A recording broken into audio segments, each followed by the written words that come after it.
The beginning of this section, we have a visit by Arthur's half-sister, Morgause, the queen of King Lot. And she is the daughter of Igraine and the original Duke of Tintagel before Uther married Igraine.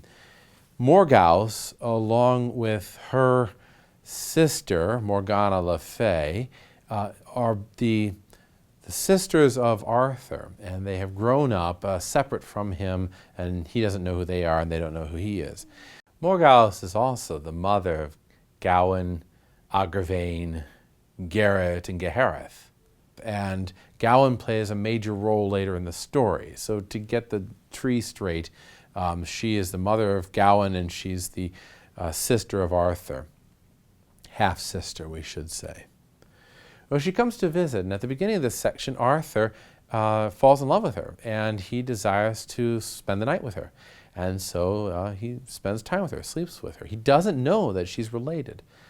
Later on, he finds out that she is related, that she's his half-sister.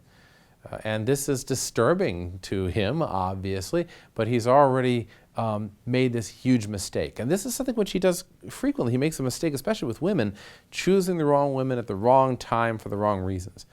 And it's something where he has that dragonish nature, and he wants his will instead of thinking through whether or not this is the right thing to do. It's interesting to me is it's a common misconception among people who haven't read Arthur and the story of Arthur that all these knights are the paragon of virtue and nobility and honor.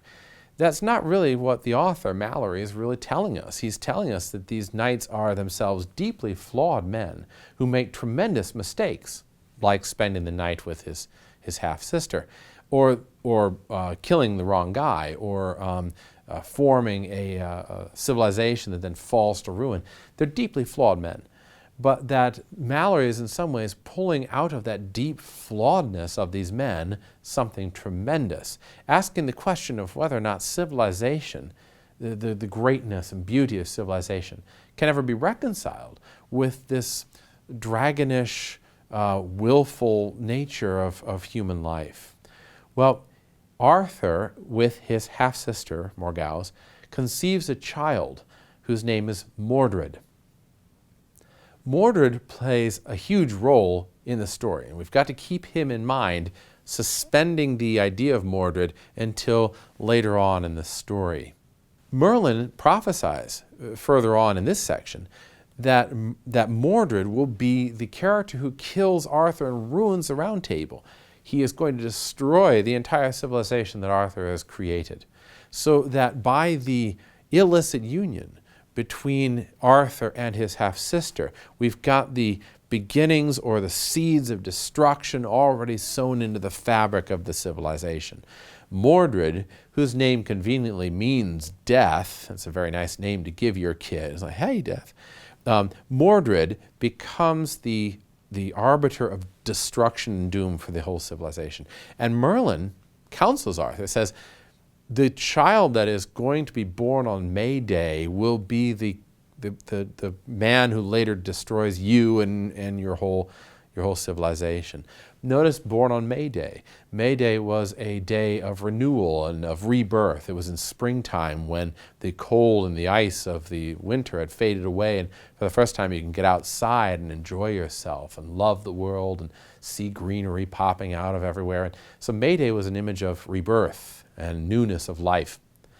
That's the same duality that we see at the beginning of the story. Remember that the image of duality, the two towers, for instance, the death of the Duke of Tintagel and the conception of Arthur, the will of Uther versus the will of God, that duality we see here. Mordred is born on May Day, and his birth signifies the death of Arthur and of the whole Round Table, so that things will come full circle eventually back to May Day, so to speak. Arthur then, under his own counsel, realizes that this spells doom, and he tries to stop it from happening. And he makes a very, very bad decision here, which is to kill every child born on May Day. This is like, for instance, the death of the innocents in the story of the Christ, where you had the local king, the local Jewish Dom, deciding that he had to put to death all these different babies because they were all going to signify the end of his rule. And so Herod goes and slays all these children born in this time frame. This is a repetition of that same image.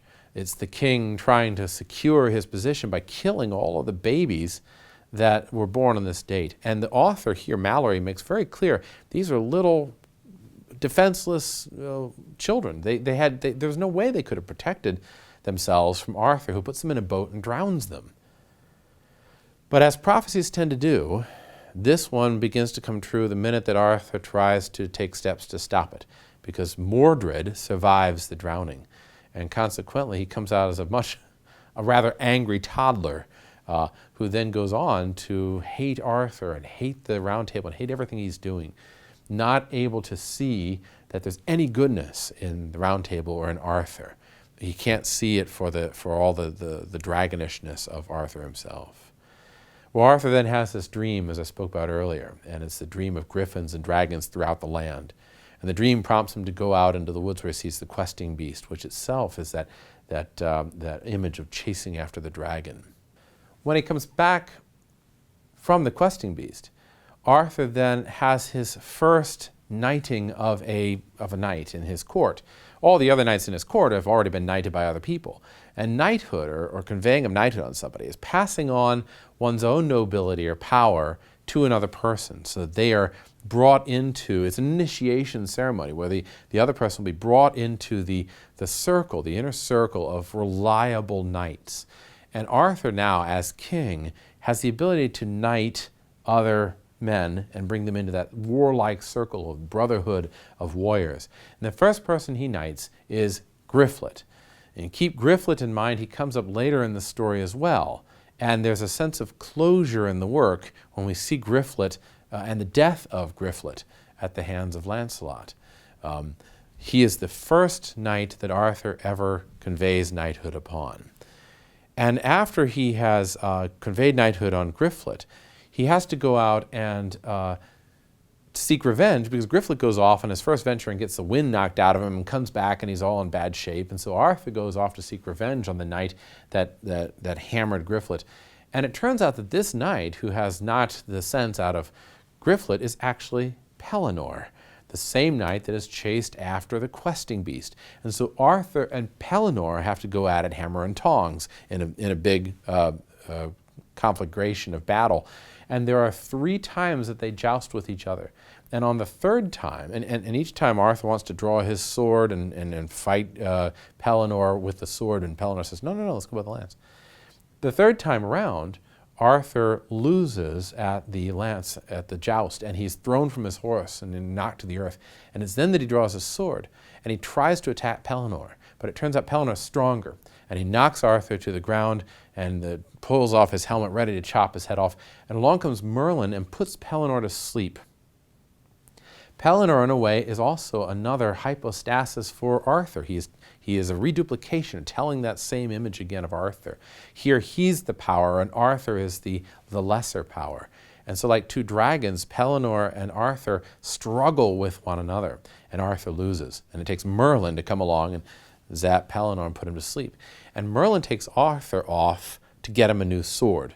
And it's here that we get another major image in the work, because Merlin takes him to the middle of the forest where there's a placid lake, like a mirror, like glass, and out of the lake comes this ghostly hand of a woman. And the woman is holding a sword, and Arthur goes out in a boat to the middle of the lake with Merlin, and he takes the sword from this lady of the lake. This is not the same sword that he pulled out of the stone, by the way. The image is the same, because sword conveys masculine power and dominance and skill. It's the image of reason or intellect. But this is a different sword. This is Excalibur. It is the sword which dominates the Arthur character and makes the image of Arthur as king powerful. And Merlin says, you get a scabbard and you get a sword, which is more powerful, scabbard or sword? And Arthur says, oh, definitely the sword. I like that. And Merlin says, you're a fool. It's the scabbard that's more powerful.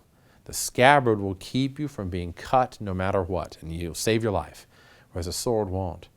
Notice in this, the scabbard and the grail are similar images. The scabbard and the feminine are similar images. And so Merlin says the most important thing here is not the masculine, it's actually the feminine. But you're still in that mode where you don't recognize that yet.